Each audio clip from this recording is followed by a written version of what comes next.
Longships, battle axes, burning abbeys. These are the defining images etched into our minds from the traumatic period of history known as the Viking Age. When shipborne warriors from Scandinavia unleashed terror across Western Europe and beyond.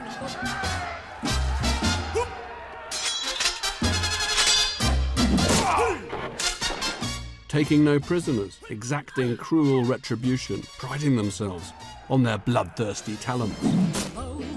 Who could forget the notorious Vikings? It was Mark Twain who once said that the very ink with which history is written is merely fluid prejudice. And when it comes to the Vikings, we have tended to see them rather through red-tinted glasses as violent, marauding pagans whose main interests were rape, pillage and, well, more rape and pillage. But a new exhibition here at the British Museum aims to broaden the picture and show that they also had a surprisingly sophisticated taste for art. Whether the Vikings are interpreted as barbarians or civilizers, the art they created is deeply original and expressive, a bright shaft of light piercing the so-called Dark Ages. Defined by beautiful, intricate styles that are distinctly Scandinavian, yet laced with intrigue and mystery. So, just for now at least, put aside any preconceptions you may have about bloodthirsty thugs in horned helmets and prepare to be enthralled by the splendours of Viking art.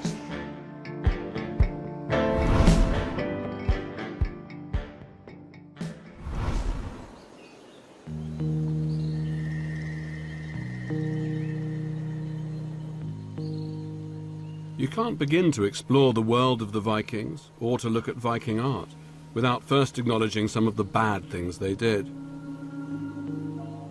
In a sense, the Vikings' sins.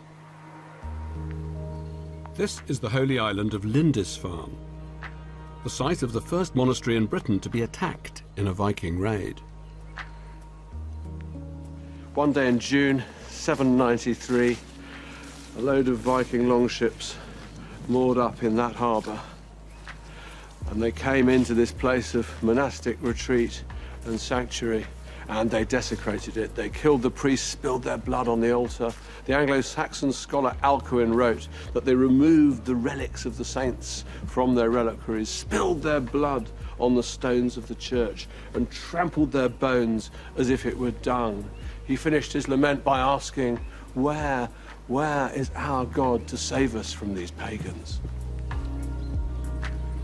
Early historians came to record the raid on Lindisfarne as marking the beginning of the Viking Age, when the Vikings began an aggressive expansion across Western Europe and beyond. This and the other raids that followed earned the Vikings their reputation for violence. They knew that the monks would be unarmed. They also knew that they would find some objects here made of silver and gold. I think the Vikings may well have come at night, and that they swarmed across the island and simply, as it were, fell on the monastery. Like stinging hornets, as one of the Anglo-Saxon accounts. Much worse. Puts it. Was there fire involved? Yes, indeed. The monastery was largely wood. Entirely wood at that time, as far as we know, and certainly a good deal of it was burnt down. And then, for some of the people, at least, the whole thing was over very, very quickly. What they saw, I don't think we can imagine. The raid on Lindisfarne sent shockwaves throughout Anglo-Saxon England. The Vikings had arrived, and they'd made quite an impression. What's your opinion of the Vikings? What do you think of them as a people?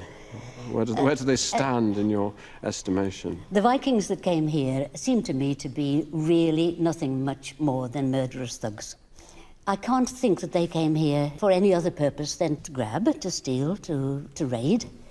And they didn't allow anything whatever to get in their way. And they seem to me to be exactly like a great deal of the extremely horrible things that are happening in the world nowadays.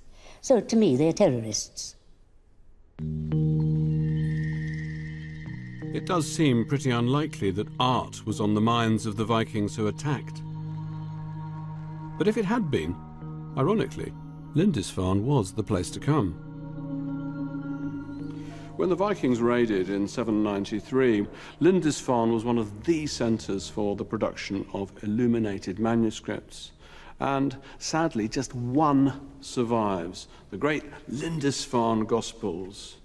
Held by the British Library, this is a facsimile, a very good facsimile.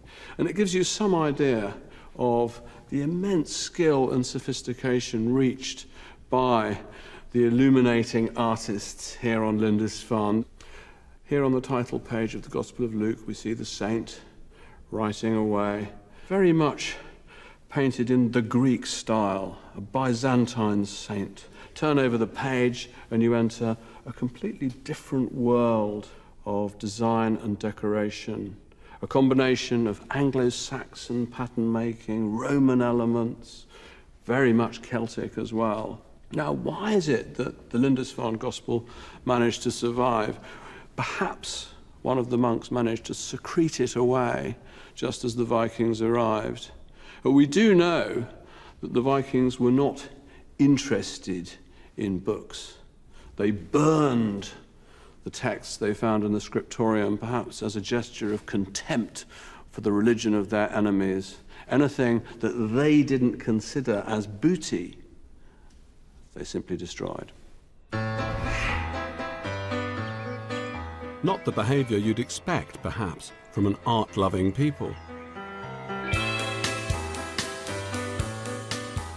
But over the next 300 years, the Vikings would create their own artistic masterpieces.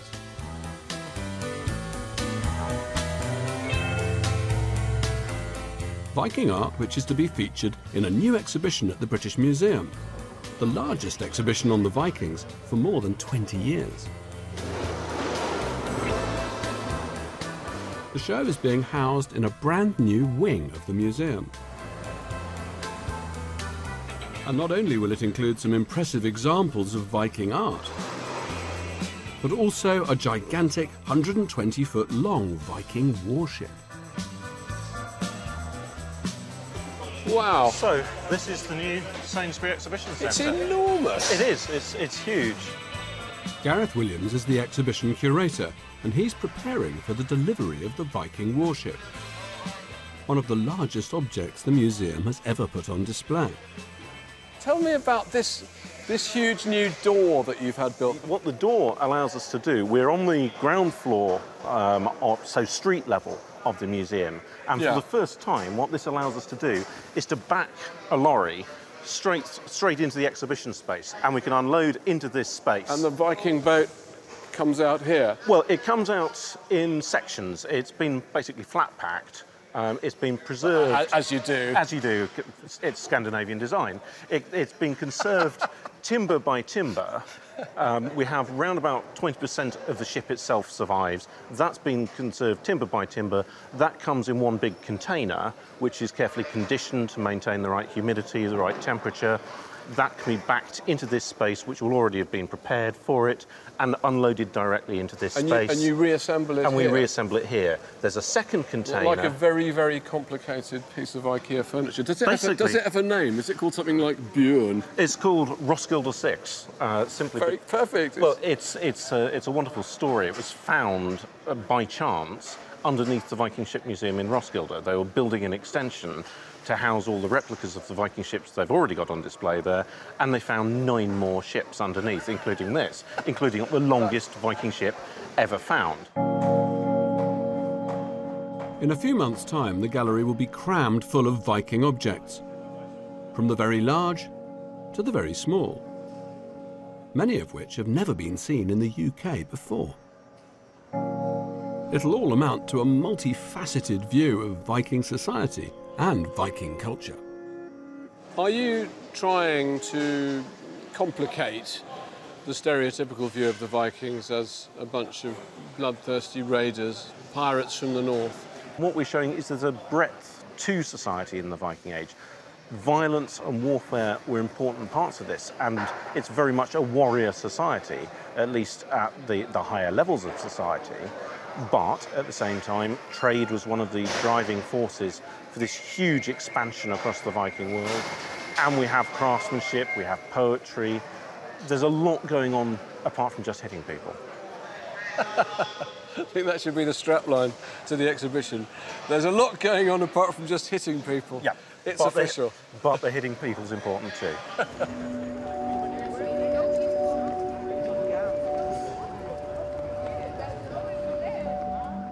I'll be coming back here a little bit later for a behind-the-scenes look at the preparations for this fascinating exhibition.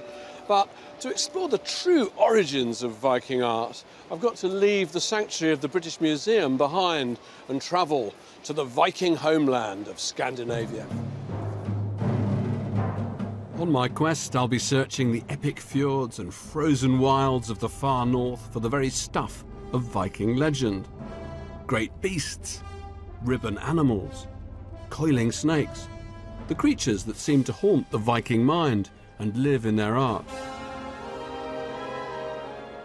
And it all begins here at the Viking Ship Museum in Oslo, with what's been described as the greatest of all Viking Age discoveries.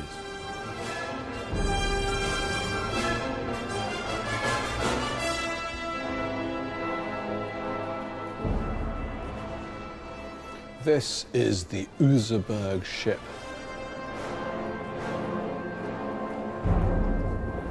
Absolutely fantastic. We wouldn't have it if it weren't for a farmer called Oscar Rom, who decided in 1903 to dig up an intriguing-looking mound on his farm in Oseberg, about 40 miles away from here. Now, if you think it's impressive from down here, come up to the viewing platform. The ship is 1,200 years old. Astonishing to think that a wooden object could have survived the ravages of being buried underground for that long. But look, isn't that something? How does that survive? How does that survive for so long? And not only is this an extraordinary archaeological find, but it's also a vital relic for our understanding of Viking art, because it's decorated with these ribbons and bands of finely carved animals. In fact, in a sense, the whole thing has been conceived as a piece of seafaring sculpture, because at the far end, you've got a serpent's head, and here you've got a serpent's tail. So the whole thing is designed to resemble a gigantic sea snake riding the waves. What a wonderful object. It's thought that the Oseberg ship was built around 820 AD, towards the very beginning of the Viking Age. Its discovery caused a sensation in Norway. Nothing quite like it had ever been seen before. The ship had been buried in the ground, in accordance with Viking tradition, following the death of a lady who must have been a very important Viking, perhaps a Viking queen. Her body had been placed together with that of her maid in a specially constructed wooden burial chamber on the top deck of the ship, on board for the great symbolic journey to the afterlife. I just love this boat. I remember the first time I saw it was 10 years ago, and I walked in and I just felt like a child seeing a dinosaur for the first time. I was just completely overwhelmed. I mean, if you looked at it, you wouldn't have believed that it was actually made in 820. So, Sigmar, I have to confess, I do sometimes get a little bit confused by the wriggling, tangling nature of Viking illustration. So how would you advise me to find a beast, a particular beast? Everybody gets confused by these animals. You have to start with the head. If you get hold of the head, you're all right. Look for the eye. If you get hold of the head, you're all right. I like that. That's the eye, the round eye. Yeah. And you look for the jaws and their profile in this case. And then you look for the neck, and the neck will take you to the body. So the front portion of the body here, which has been opened up a bit in order to let the animal look through, and then a middle part of the body and the hinder portion of the body with the legs and the here feet and there, and feet. Fantastic. And all this would have been painted? All of it would have been painted. And perhaps if it were painted, it might be slightly easier to see. Yes. And they used reddish, a deep blackish blue, a yellow and a white. It's a wonderful thought Yeah. to think of this ship sailing through the sea, Yes. with the sun catching the prow, with all of those colours gleaming in the light. And once you think of it in that way, this would not be so different from the marginal paintings in the manuscript. Absolutely, I was just going to say, yeah, that's a lovely thought.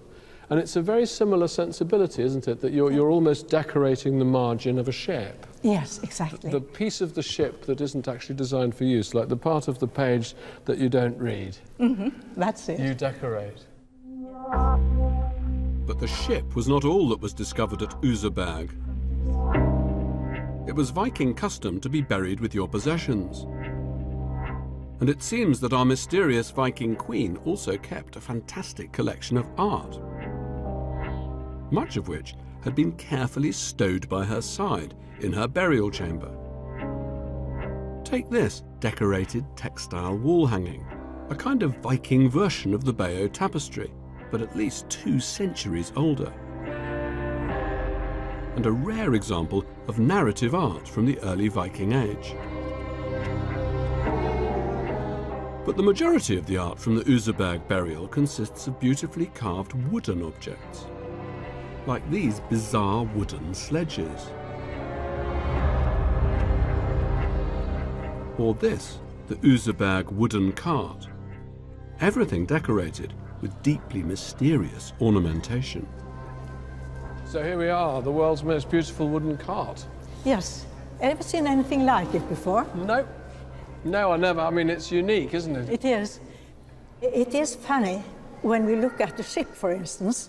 These animals are much less competently carved. They seem more haphazardly composed. He's not the same craftsman. No, definitely and not. I agree with you. Not as gifted, No. technically, but there's a tremendous sense of energy about it. Yes, it is.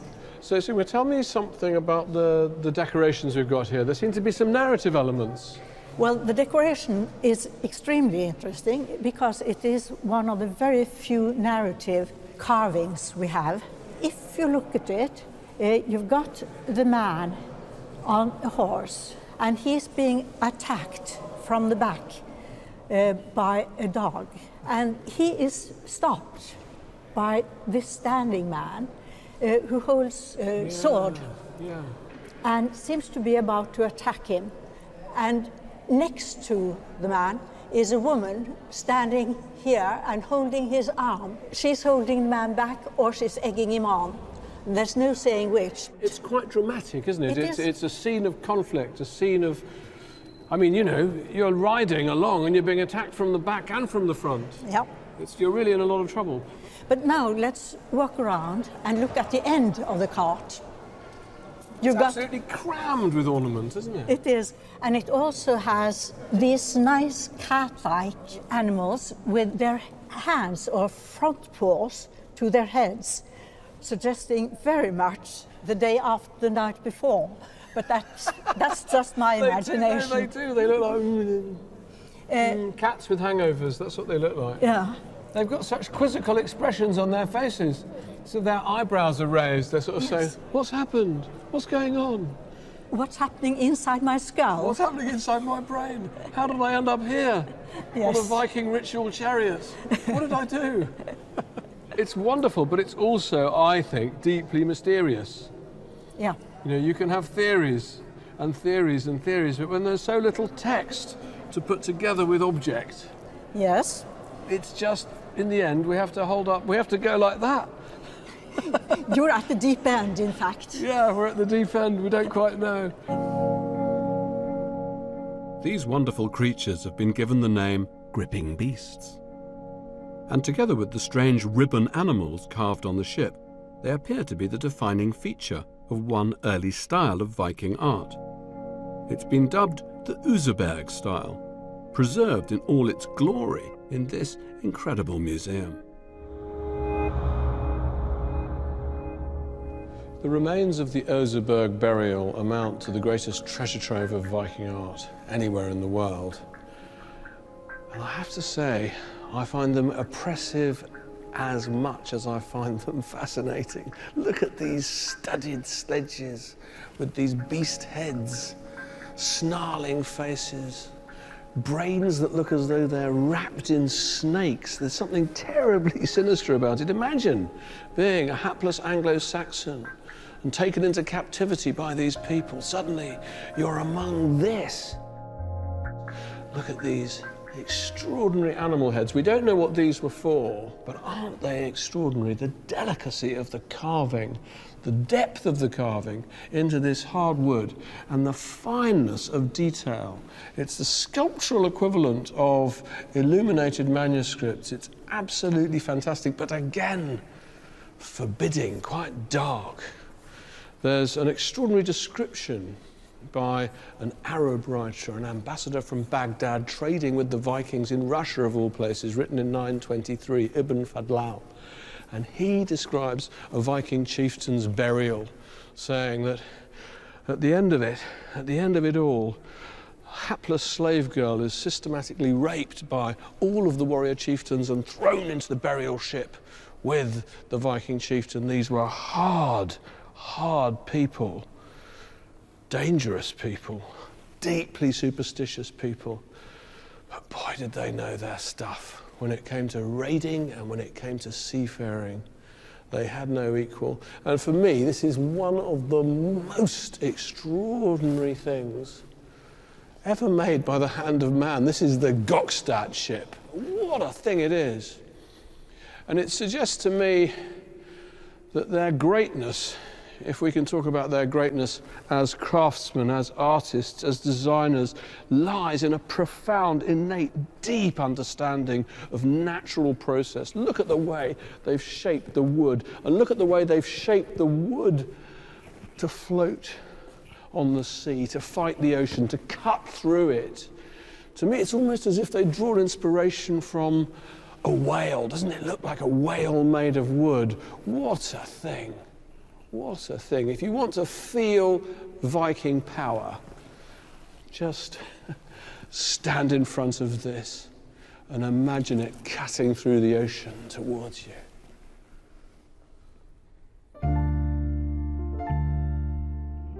By the end of the 9th century, the Vikings were engaged in a full-scale conquest of vast swathes of Europe, expanding eastwards into Russia, establishing colonies as far afield as Iceland and the Faroes, and conquering large parts of England. It seems that raiding Anglo-Saxon monasteries had just been a phase the Vikings were going through. In places like Cumbria, Yorkshire, and East Anglia, they were now settling and bringing with them their culture and artistic traditions.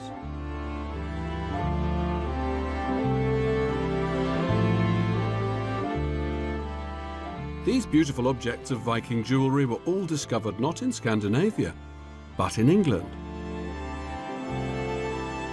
They're from a variety of periods within the Viking Age and show different artistic styles. I'm at the British Museum with archaeologist Jane Kershaw, who's an expert on the art of Viking jewellery. We have a number of different types of objects here. You have some very high status, expensive items of jewellery. So these oval brooches, for instance, are very distinctly Scandinavian pieces that are likely to have been imported, probably on the clothing of female settlers, as is this lovely silver pendant. That's a lovely thing. This is probably from around 900, so late 9th, early 10th century. And that's from Scandinavia, you think, and brought to England by Scandinavian settlers? I think that's most likely. It's identical to examples that we find in Scandinavia. It's actually quite fierce when you see it up close, isn't it? Yeah, it's gripping its own body with these kind of claw-like hands, and plus you've got these little beast heads around the circular frame, so it is a rather fierce composition. Even the brooch tells you, oh, OK, be careful. Don't get on the wrong side of her. Exactly. It's beautiful, though. And these are rather less daunting, aren't they? These would have been worn in a pair on the shoulder, and their function is to hold up the straps of a particular type of dress. What's going on in this brooch? Are there hints of animal motifs? There are animal motifs. You can just about make out an eye and a face, one on each side, and then the body's rather contorted and abstract coming down. You have a spiral hip, and then it ends in 3-toed feet. But do you have any idea what the animals might be? I don't think they represent any animal that we would kind of recognise. They're kind of fantastical. Sometimes you have 4-legged animals in Viking art, but these are rather more abstract, I think. The designs revealed in the jewellery reflect the different styles of Viking art. Look closely and you'll find animal claws, eyes and heads, elements of the gripping beast.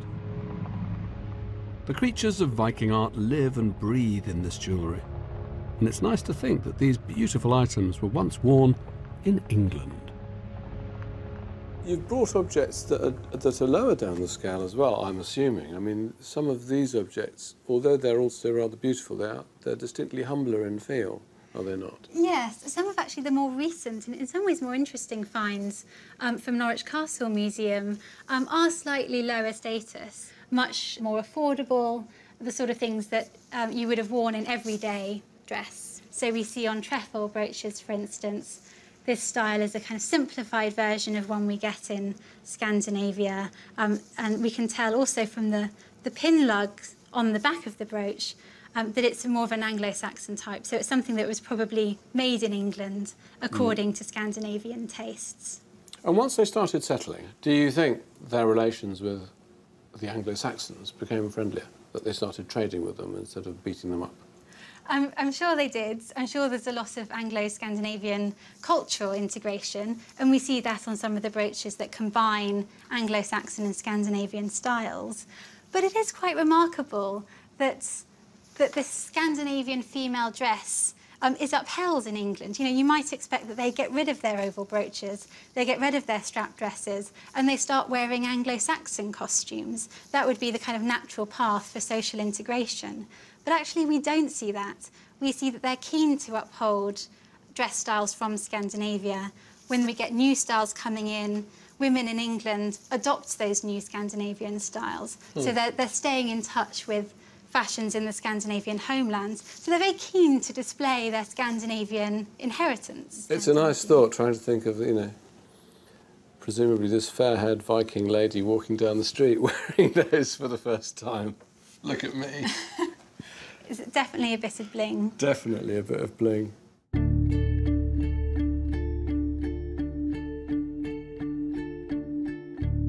The recent finds give us a fascinating insight into the Vikings in Britain in the late 9th century onwards. Now, the Vikings were staying and settling in Britain, bringing with them their jewellery and their fashions, bling and all. But the development of Viking art tells a deeper story about the interaction between these two cultures, the native Anglo-Saxons and the invaders from Scandinavia. The conquerors would become the conquered. Gradually, the Vikings would shed their pagan beliefs and embrace Christianity. Strange things began to happen as the Vikings settled in England. Not only did the newcomers begin to adopt the Anglo-Saxons' Christian religion, but they were also strongly influenced by their art. It seems that Anglo-Saxon stone crosses, like this beautiful example in the village of Urton in Cumbria, made quite an impression. Stone carving hadn't been something the Vikings had traditionally done, but that was about to change. In the 19th century, there was a great surge of interest in northern Norse mythology and legend. Think of Wagner's Twilight of the Gods.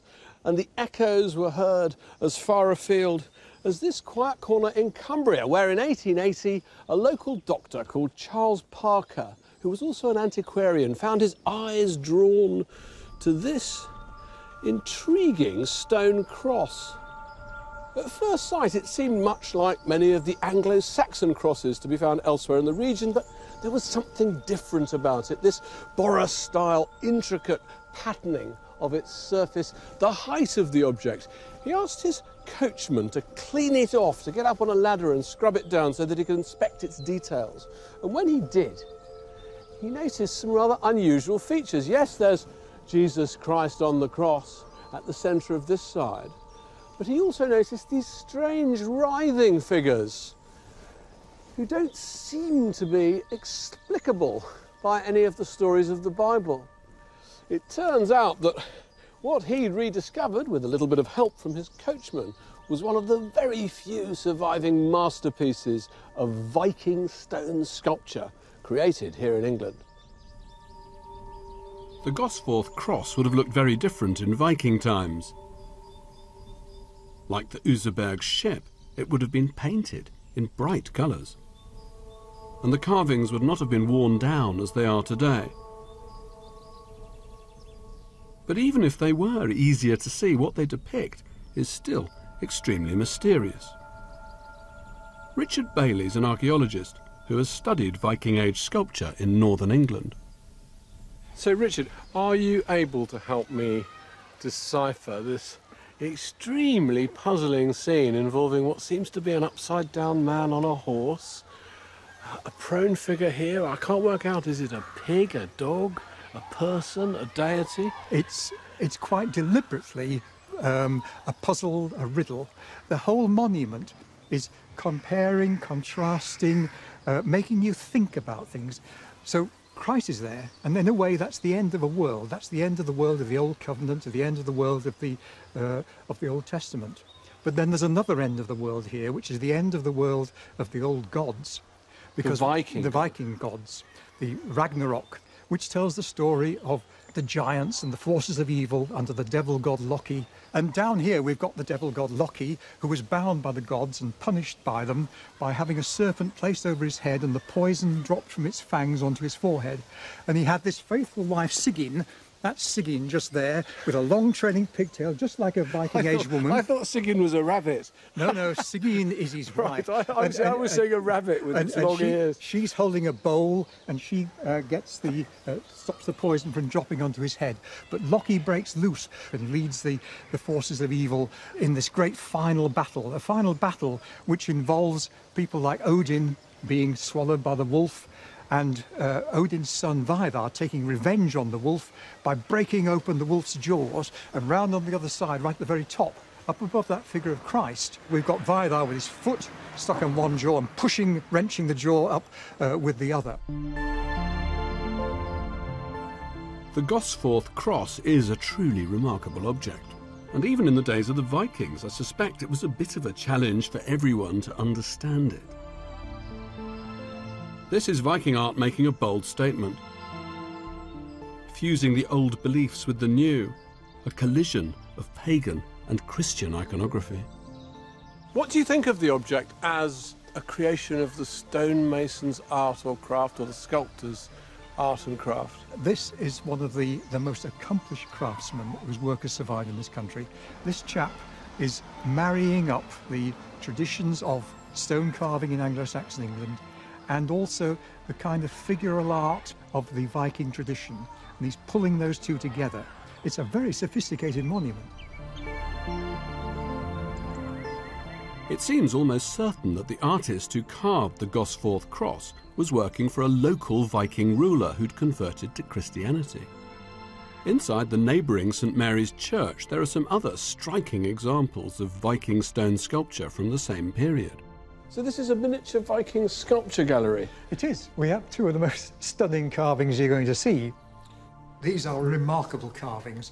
They're what's called hogbacks. They were grave monuments. Prestigious, high status grave monuments. But this was above the tomb? This was above the tomb. The body would lie below. And what they'd seen, somehow or other, was those solid shrines that were over the top of saints' bodies in England. Exactly, like Thomas à Becket's That's right, shrine. yes, and it goes right the way back to Roman sarcophagi. Yeah, exactly. So isn't that fantastic? Building-shaped monuments, but it's all done in the shape of Viking house, with a curved roof on it, and then behind it you've got another hogback, much bigger, carved by the same man as carved the large cross outside, but it's got these interlacing serpents running along with men fighting them within. Oh, well, I've just seen here.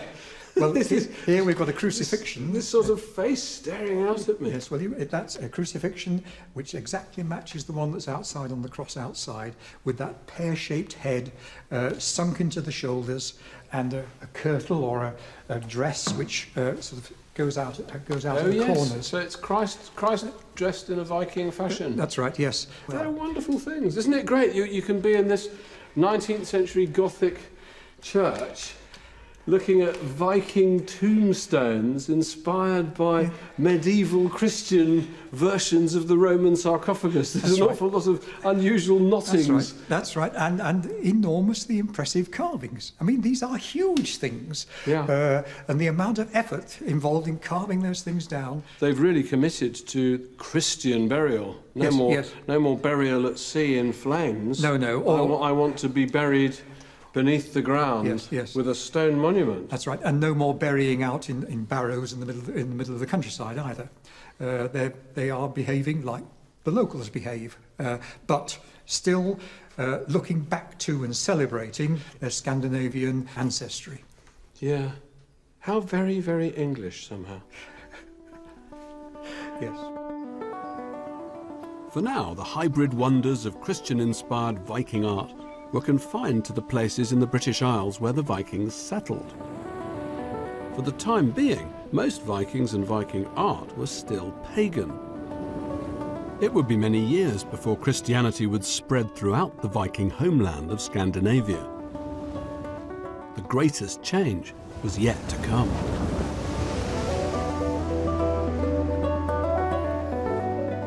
I'm returning to the British Museum to catch up on the preparations for the Viking exhibition. The last time I was here, the gallery was a construction site. But the builders have now left, and in their place, teams of curators are busy unpacking objects and putting them on display. So, lots of packing crates. But big changes. Yes, it's come on a bit since you were last here. Well, the gallery's been built and there's something rather large in it. Yes, it doesn't look quite so much like a warehouse now. And as you see, the ship is in full progress of reconstruction. The ship in question is Roskilde 6, a warship once large enough to carry 100 Viking warriors. It was built around 1025, during the reign of King Canute, the Viking king who ruled Denmark and England. And it's made a special journey from the National Museum of Denmark for the exhibition. The total length of the keel is nearly 32 metres. The keel alone is longer than any other surviving Viking ship. Wow. Every part you can see is numbered here. And that's vitally important because everything has to fit together in the right place. We have a plan which shows exactly where every part belongs. And the frame that it's standing on has been shaped precisely to hold every piece in place. How long does it take you and your team to really... Well, I shouldn't put you on the spot because you're still doing it, but how long do you hope it takes? To build the ship now? Yeah. Well, it takes 10 working days to build the ship now, from the base to the top of the stems. That's probably because you've got a bit of practice. I think it would take most people a bit longer. Yes, but it's also it is because of the practice, but also because of the way everything it's been built, because it's been designed to be easy to work with from the start. So do you think, in a sense, when you reenact the making of the boat, and you can do it quite quickly, that shows how sophisticated the Vikings were in devising a method to make a boat quite quickly? Well, in a way, you could say that, because they were organized as well, and they planned their work. Well, it's a wonderful object. Good luck with your work. Yes, we mustn't interrupt you, or 10 days will become 10 and a half. No, I don't think so. Good luck. The exhibition will display more than 300 artefacts, many from lenders around the world.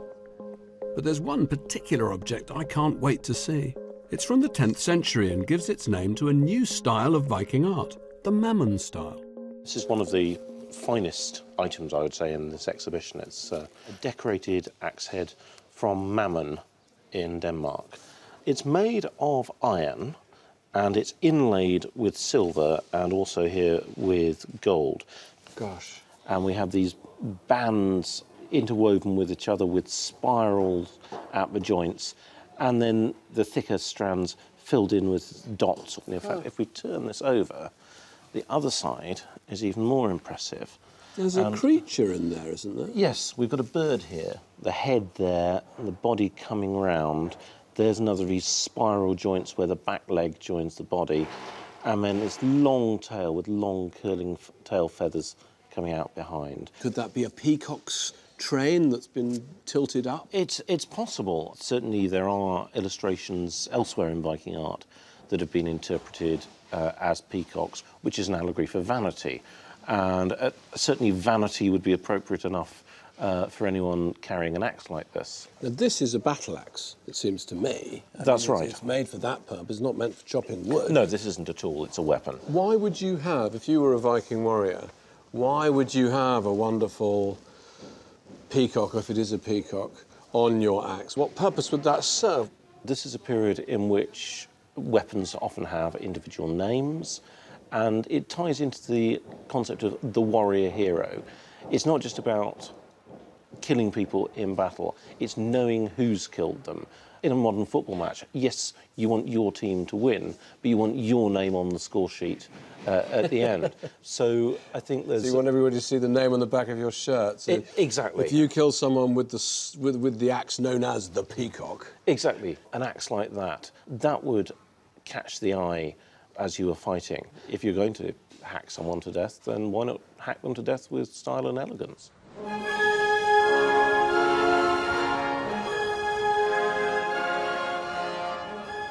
With the preparations for the Viking exhibition in full swing, I'm returning to Scandinavia. Around the time of the Mammon axe, a new craze emerged in Viking art, the Viking picture runestone. This, the Yelling stone, is the most famous example. Carved in the Mammon style, it shows Christ on the cross, and its runic inscription proclaims the king to have made the Danes Christian. I've come to the island of Adelsö, near Stockholm, to meet the nearest equivalent there is to a modern-day Viking artist. His name is Kalle Runristara, and he's taken up the challenge of reviving this Viking art form. I'm meeting Kalle on the Viking farm that he's building. It's all set up to be the perfect setting for carving runestones in the old, time-honoured way. You want to actually live like a Viking? You are going to experiment to live like a Viking, is that the idea? That's the best way to learn.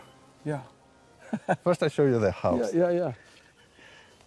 We start building this house last year. The inside will be great. Also we have the boat here for the winter. And how will you stay warm? And where our boat are standing just now, it's going to be an open fire. What, in the middle? Yeah, it's a long fire. A long fire? How will the house not just be full of smoke? It's going to be. It's going to be full of smoke? Yeah. And that's okay. The Vikings... No, you can stand there. We're going to have open places in the roof. Yeah. At the end, both ends. We hope the smoke goes out. So I was hoping you might show me how you go about the business of creating a runestone. Yeah. Yeah, I'd like to see it. It's a little bit up here. You must work in the open area. Kalle has been carving runestones for over 20 years. His most prestigious commission was to carve a runestone in memory of the Viking explorer Leif Erikson, who's thought to have discovered North America 500 years before Columbus. Some of Kalle's runestones are replicas of those from the Viking Age. But most, like the one he's currently working on, are his own design. Here's the runestone. I'm carving it just now. Wow, it's great. How long have you been working on it? This is a stone long-time project. Long-time project? How long is long time? Truly. I start with this 1996. That's a long time. Yes. Wow. But would you mind showing me how you actually carve? Yeah, of course. I have a sledgehammer. It looks like a shoe cleaning kit, except for these bits. Yes.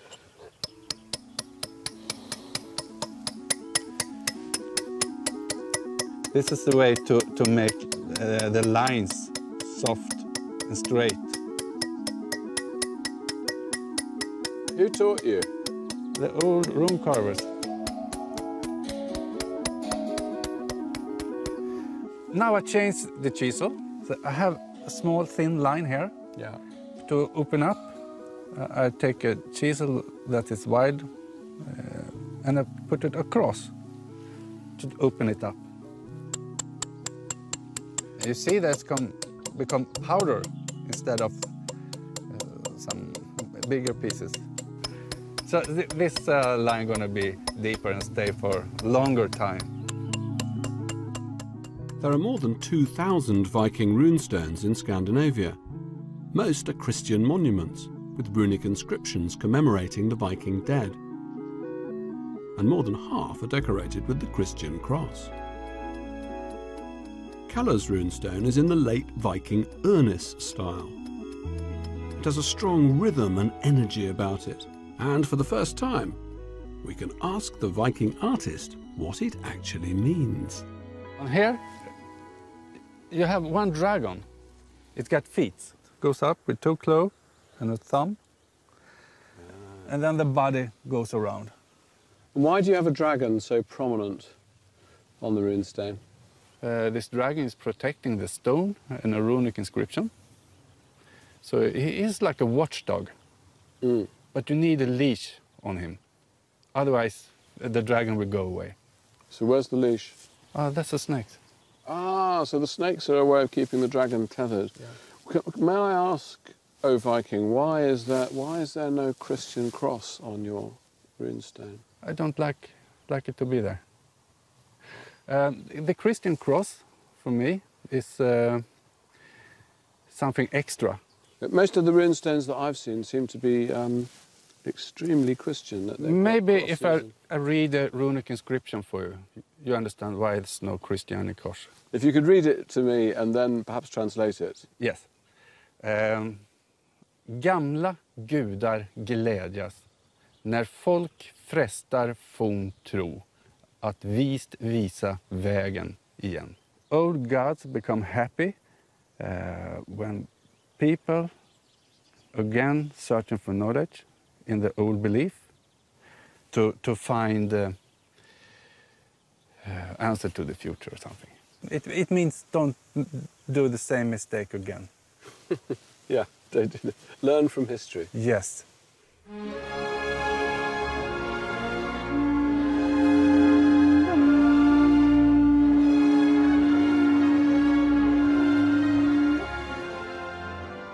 Kalle's runestone is unusual in that it's dedicated to the old gods.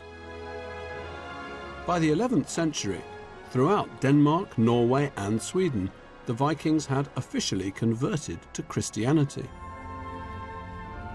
Violent raids on Anglo-Saxon monasteries were now a distant, regrettable memory.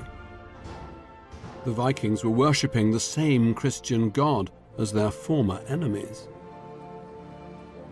It's fitting then that our final piece of Viking art should take us to a Christian church. Located in a remote fjord in western Norway, it's a stunning setting for the final chapter of Viking art. It's a great time of year to venture into the Norwegian wilderness. It's that little window of autumn, beautiful colours. I feel like I'm in a romantic landscape painting. Why am I here? To see one of the oldest stave churches in all of Norway, and a place that marks, in a sense, the swan song of Viking art. Marit, thank you for waiting. Yeah. I'm sorry we've been delayed. It's okay. Welcome here. It took a very long time to get here. The Ørnes stave church that we see today was built around the middle of the 12th century.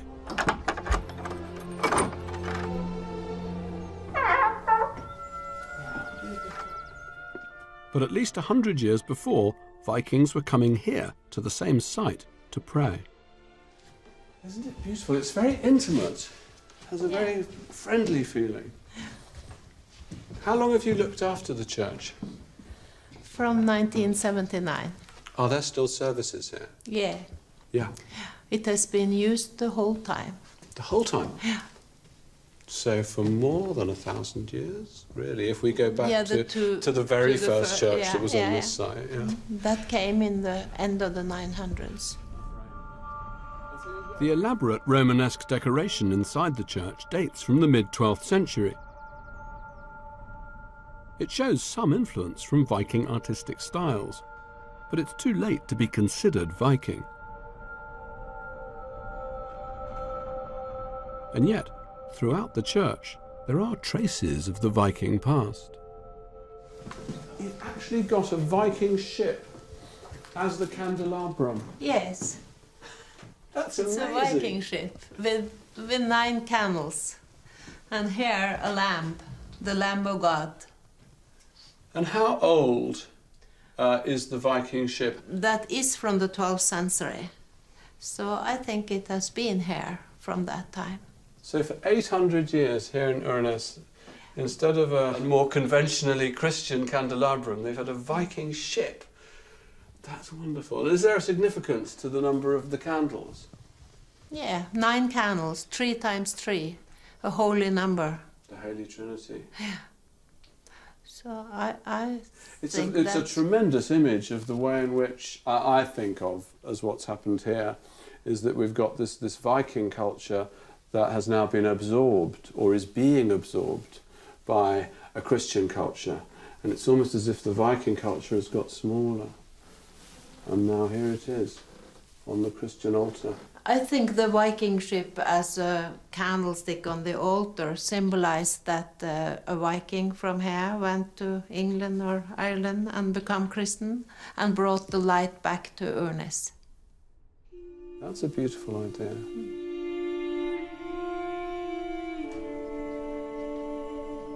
With its proud structure made from wood and its setting over the fjord, the Urness stave church has itself almost the feel of a Viking ship. Yet the part of the church that's most truly Viking and dates from the Viking age, I've yet to see. What makes this church so special are the wooden carvings preserved on its outside. Now, these are pure Viking decoration.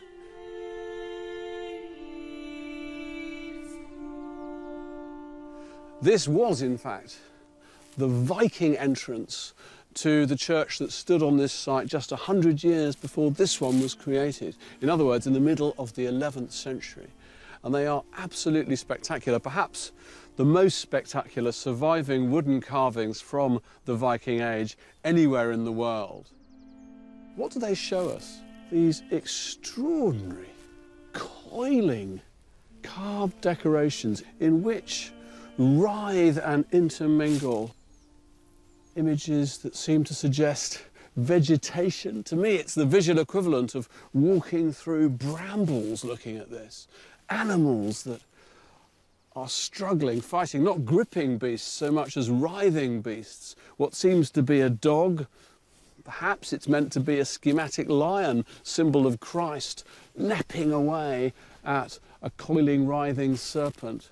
We're not quite sure what the images actually suggest, but I think as a total ensemble, what it says to me is just how far the Vikings have travelled and how hungry an appetite they had for the visual styles that they encountered on their different journeys. And at the centre, you've got this remarkable entrance. This was actually the very narrow door to the original church.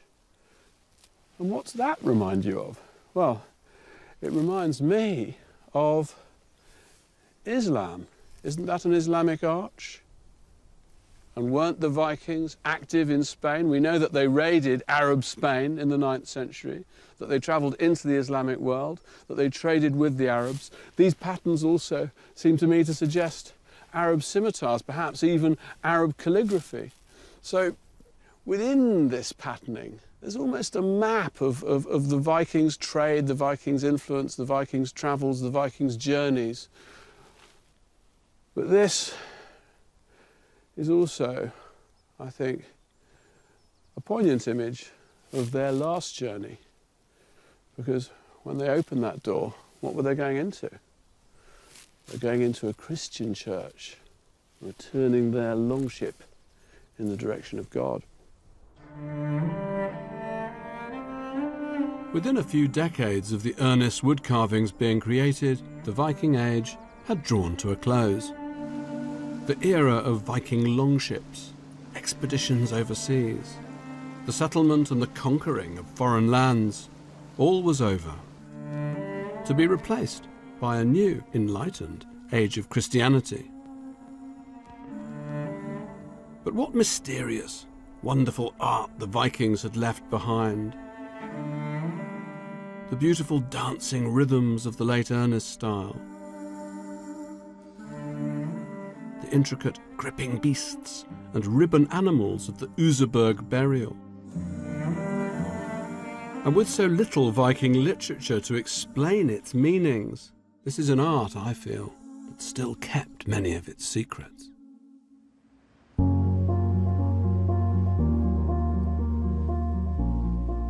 The new exhibition, Vikings, Life and Legend, is at the British Museum until the 22nd of June.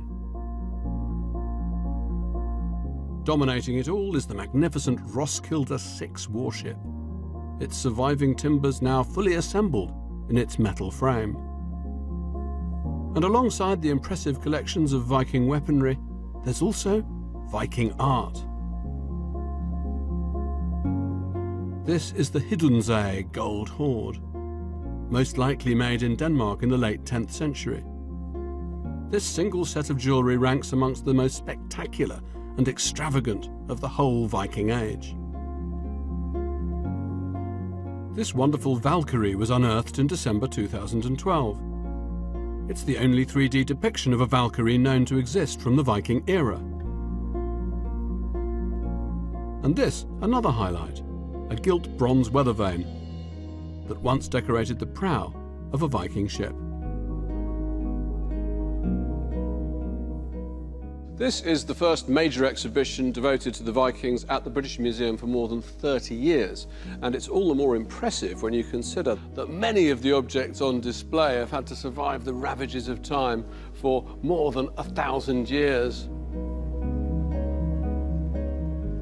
And from these fragments, I think Viking civilization emerges far more whole. Yes, they were raiders, but they were also explorers, traders, Christians, artists. Now, should we be surprised that a bloodthirsty warrior should also be capable of appreciating objects of extreme beauty? Well, I don't think so. I think what this show has done is give the Vikings back their complexity and remind us all that they were every bit as contradictory as any of us.